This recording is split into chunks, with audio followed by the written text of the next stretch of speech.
of the handles. This one is what I call a thumb track. So you can see it's got a little track down here for your thumb to sit on. That's one example. This is what, non-example, this is what I don't want to see. It's just a coil. These tend to swing really bad in your hands. And last but not least, the flat, like belt-like handle. These you have a lot of control of, okay? So I'm just gonna get a small amount of clay, and I'll show you how to measure to your mug.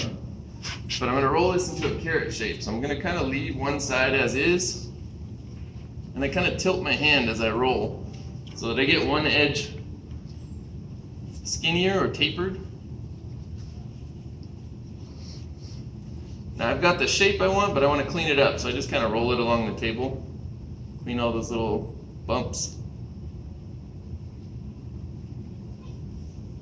So you see I have like a carrot shape.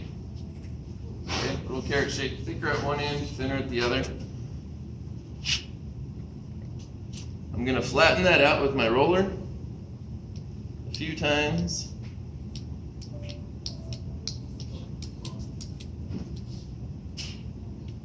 Okay, you grab a serrated rib or a smooth rib. You can cut it with anything. I just have found, I actually learned this from a student, but I found that the rib cuts it really clean. So the way I measure it too is, say I was going to do it to this mug specifically. Measure it about an inch taller.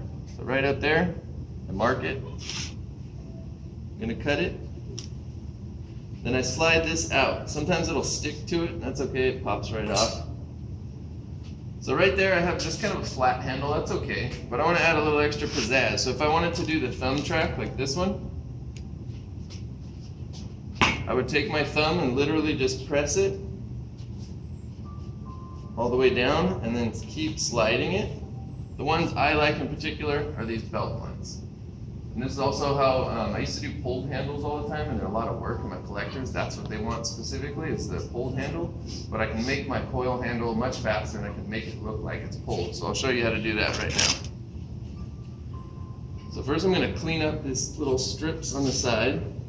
Sorry, my fingers are sticking to it. I'm just kind of cleaning it up. I'm going to smooth that out.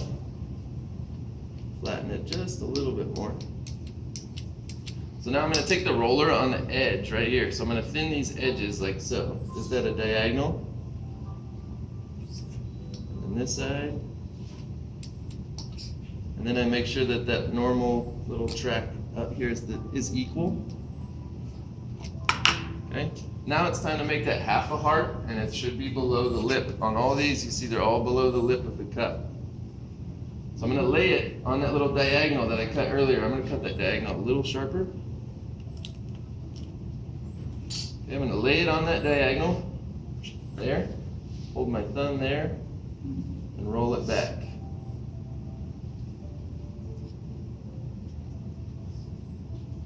Okay. So again, it should be half a heart, and it should be below the lip. So make sure it's below the lip. Anybody know why we keep it below the lip? So you can put it upside down in your cupboards, things like that, and also just trimming, if you end up trimming that way. Make sure your cups are trimmed before you put a handle on, always. The slab mug you don't really have to trim, but in this case, anytime, just keep that in mind. Handle last, always. But make sure that your mug is still leather hard. It's still got to have some moisture to it before you add a handle to it. Otherwise, you're going to add a moist handle to a dry cup and it's going to fall off. Okay? Anybody have any questions? All right, that's the coil handle. Go ahead and go to work. Let me know if you need anything other than clay.